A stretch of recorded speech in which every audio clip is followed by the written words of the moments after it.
Wow, teman-teman, ada satu berita yang sungguh mengagetkan saya. Memang ini sudah lama terjadi, tapi inilah kenyataannya yang terjadi di Indonesia ini. Ya, karena kenapa? Karena ada sebuah gereja, ya, ada sebuah organisasi gereja yang sudah mendapatkan izin mendirikan bangunan atau IMB, tetapi tetap saja mendapatkan penolakan untuk pembangunan gereja yang dimaksud, teman-teman. Wow, ini benar-benar intoleransi yang begitu luar biasa sekali, dan ini tidak boleh dibiarkan. Bagaimana selengkapnya? Mari kita ikuti lewat video yang satu ini dari awal sampai selesainya, teman-teman. Ini dia ya, saya akan bacakan kepada kita. Sesuai dengan judul berita yang saya lansir dari situs BBC ya, dari wartawan BBC News Indonesia dengan sebuah judul di sini, ya ini dia. Pembangunan gereja di Tanjung Balai Karimun ditolak warga meski sudah kantongi IMB. Mengapa aksi intoleransi terus terjadi? Nah, ini dia teman-temannya. Kita akan coba bacakan sampai selesai saja ya. Oke. Ini dia. Pembangunan bangunan baru gereja paroki Santo Joseph di Tanjung Balai Karimun, Kepulauan Riau terpaksa dihentikan karena penerbitan izin mendirikan bangunannya digugat oleh sekelompok warga. Nasib kelanjutan pembangunannya baru diputuskan setelah ada putusan pengadilan. Bayangkan teman-teman ya, sudah mendapatkan IMB tetapi ada sekelompok warga yang ingin menggugat ya IMB yang dimaksud, teman-teman ya. Ini benar-benar luar biasa sekali ya. Oke, kita akan coba lihat saja. Sebelumnya, renovasi total gereja Katolik itu mendapatkan penolakan dari sekelompok warga yang lain yang menghendaki gereja tersebut direlokasi dan dijadikan cagar budaya. Wow, seenakmu aja ya. Untuk menengahi konflik tersebut ya, Kementerian Agama melakukan pertemuan dengan pihak terkait pada Selasa ya. Dalam pertemuan tersebut disepakati bahwa semua pihak harus menghormati proses hukum yang sedang berlangsung di Pengadilan Tata Usaha Negara. Oke. Nah, ini dia, kita akan coba lihat saja di sini sebentar. Nah, oke, ini dia.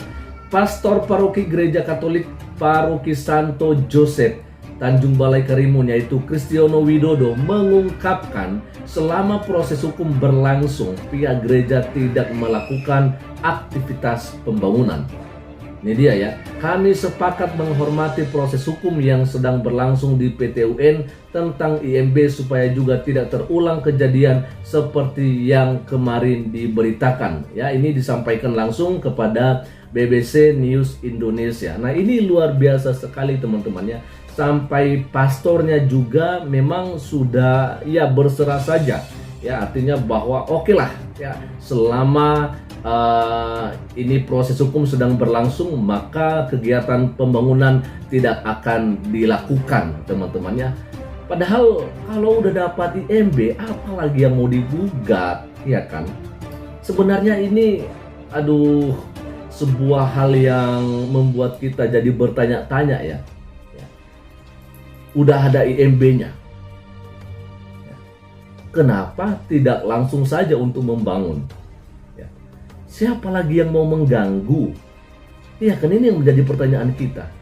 Betapa luar biasanya intoleransi terjadi di negara kita, teman-teman. Jangankan yang belum dapat IMB, yang udah dapat aja masih digugat loh. Coba bayangkan ya, bagaimana radikal-radikalnya orang-orang ini, kadrun-kadrun ini, teman-teman. Waduh, saya nggak ngerti lah. Kita akan coba lihat seterusnya ya. Pembangunan belum ya, supaya juga tidak terjadi semacam keributan. Kami sementara ke tempat lain tidak untuk beribadah, kan menunggu hasil PTUN, imbuhnya ya. Kepala Pusat Kerukunan Umat Beragama PKUB Kementerian Agama Nifasri mengatakan semestinya tidak ada alasan bagi masyarakat untuk mendemo pembangunan rumah ibadah yang sudah memiliki IMB. Jelas, ini dia teman-temannya, jelas sekali. Ini luar biasa dari Ibu atau Bapak Nifasri nih ya.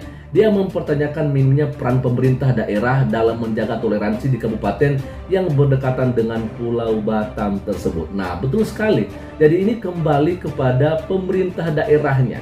Bagaimana perannya untuk memberikan kenyamanan, ketentraman bagi rakyatnya, bagi masyarakatnya sendiri. Nah, kalau udah begini, nah berarti kalah dong pemerintah, ya kan? Masyarakat lebih berkuasa daripada pemerintah. Bagaimana ini? Ini terbalik sekali. Ya, udah ada aturan yang memang dilaksanakan dan memang itu harus dilaksanakan oleh pemerintah daerah, tapi oleh karena sekelompok warga, pemerintah dikalahkan lewat kelompok warga ini, teman-teman. Sungguh terlalu, ya. Oke, kalau memang persyaratan sudah dilengkapi, ini dia, rekomendasi FKUB sudah ada dan sudah terbit IMB, harusnya itu dilaksanakan, ya kan? Tidak ada lagi alasan masyarakat untuk mendemo atau tidak setuju. Betul sekali teman-teman. Renovasi total gereja yang berdiri sejak 1928 itu dilakukan karena kapasitas gereja itu dianggap sudah tidak memadai untuk menampung umat Katolik di wilayah itu, ya. Umat Katolik yang terdaftar mencapai 700 orang, sementara kapasitas gereja itu hanya 100 orang saja. Nah, ini dia. Ya, saya setuju ya bahwa kalau sudah ada rekomendasi FKUB, maka bisa terbit yang namanya IMB. Kalau sudah mendapatkan yang namanya IMB, maka seharusnya pembangunan sudah bisa diadakan. Tapi ini malah diganggu lagi, digugat lagi. Ini bayangkan, ini dia ya, kita lihat dari sini saja. Ya, ini sepertinya sih betul sekali hanya bisa menampung 1 orang ya. Nah, ini dia, kita lihat dari sini saja, dari gambarnya teman-teman, masih ada jemaat-jemaat yang duduk di luar ya. Ini dia ya. Nah, itu ya. Oke, kita akan coba lanjutkan saja teman-teman. Ya. Sebelumnya, sekelompok warga mengatasnamakan Forum Umat Islam Bersatu. Nah, lagi-lagi umat Islam nih, lagi-lagi mengatasnamakan umat Islam, ya, menolak pembangunan gereja paroki Santo Joseph di tengah kota Tanjung Balai Karimun, Kepulauan Riau pada 6 Februari silam, ya. Padahal pembangunan gereja Katolik itu telah mengantongi izin mendirikan bangunan atau IMB yang diterbitkan oleh pemerintah Kabupaten Karimun 2 Oktober 2019. Ini contoh loh, ini contoh buat kita teman-teman ya. Ya, penerbitan IMB ini juga digugat oleh kelompok masyarakat Aliansi Masyarakat Peduli Karimun di Pengadilan Tata Usaha Negara atau PT-UN Tanjung Pinang. Ini contoh teman-teman. Kenapa saya mau ungkit soal ini? Jangankan yang masih belum dapat IMB, jangankan yang saat ini masih proses untuk pengajuan, untuk permohonan, untuk mendapatkan yang namanya izin mendirikan bangunan, ya, tidak bermasalah. Ya, yang sudah dapat IMB-nya saja masih bermasalah. Ya, dan siapa yang mempermasalahkan ini? Siapa yang menggugat ini? Ya, orang-orang ini yang mengatasnamakan umat Islam. Apakah kita salah lagi kalau misalnya kita mengatakan ya umat Islam benar-benar intoleransi? Kita nggak salah, walaupun memang tidak semua, ya kan? Tapi ada saja kalau kita melihat bahwa mereka-mereka yang melakukan ya tindakan-tindakan intoleran itu biasanya dari mereka, dari saudara kita Muslim. Memang nggak semua, saya juga percaya ini. Tapi kenapa bisa terjadi hal yang seperti begitu? Ya, bisa saja oleh karena ada juga ustadz-ustadz yang ceramah-ceramahnya itu seperti mendorong jemaahnya untuk tidak memperbolehkan ya rumah ibadah orang lain dibangun di dekat rumahnya. Akhirnya ini yang terjadi teman-teman. Ya, pemerintah kalah sama warga. Wow, ngeri. Ini ngeri sekali teman-teman. Ya, saya nggak tahu bagaimana kelanjutannya, tapi kita akan coba lihat bagaimana kelanjutan soal ini ya. Kita akan coba lihat dulu ya. Ketua FUIB Abdul Latif menyerukan penolakan itu dengan alasan Karimun dihuni mayoritas Muslim. Nah, ini dia lagi-lagi nih umat Muslim merasa paling hebat karena mayoritas. Woi, ini negara bukan milik bapakmu ya. Ini milik kita Indonesia, anak-anak bangsa.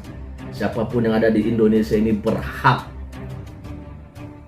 Tapi sayang 1000 kali sayang, pemerintah kalah sama sekelompok warga. Kasihan sekali.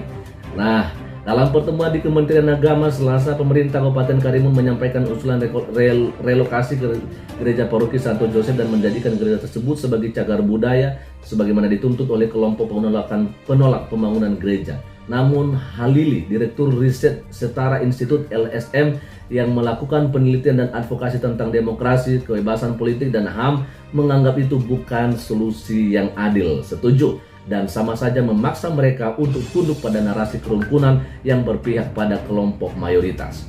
Itu mayoritarianisme, dan mayoritarianisme sebagai pendekatan untuk meresolusi konflik atau ketegangan yang berkaitan dengan tempat ibadah minoritas itu tentu pendekatan yang tidak tepat, karena warga negara apapun kelompoknya punya hak yang sama. Betul sekali teman-teman ya. Kasihan, betul-betul. Aduh, saya nggak ngeri teman-teman. Coba bayangkan, lihatlah mereka ini ya. Lihat ya, mereka sampai duduk di luar.